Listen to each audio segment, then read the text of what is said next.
সদিচ্ছা। দেখতে গেলে 3 অক্ষরে তৈরি এই শব্দ, কিন্তু সমস্ত ত্রিলোক তার উপরেই আধারিত।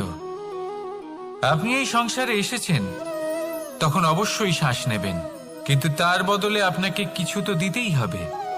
আপনার উপর নির্ভর করছে আপনি কি দেবেন। কি দেবেন এই সংসারকে, এই সমাজকে, নিজের পরিবারকে, আর তার বদলে কি নেবেন? যশ নাকি অপযশ? দেখুন, এক ছিল রাবণ, যে কিনা সমুদ্র পার করল সীতাকে অপহরণ করার জন্য, আর এক ছিলেন রামচন্দ্র, যিনি সমুদ্র পার করেছিলেন, সেতু বানিয়ে গিয়েছিলেন সীতাকে ফিরিয়ে নিয়ে আসার জন্য। দুজনেই সমুদ্র পার করেছিলেন, শুধু পার্থক্য ছিল সদিচ্ছাকে বোঝার, লক্ষ্যের। অনেক মানুষের যাত্রা একরকম হতেই পারে, কিন্তু আনন্দ তখনই লাভ করবেন যখন লক্ষ্য শুভ হবে, মহান হবে। এই লক্ষ্য দিয়ে এই সংসারের কল্যাণ হবে এবং মানুষের সম্মান হবে।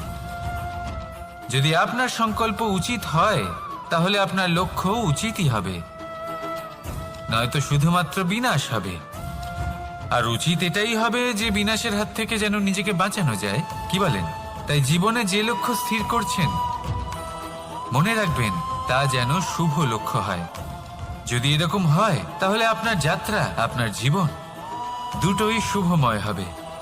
আসুন আর আমার সাথে ভালোবেসে বলুন, রাধা রাধা।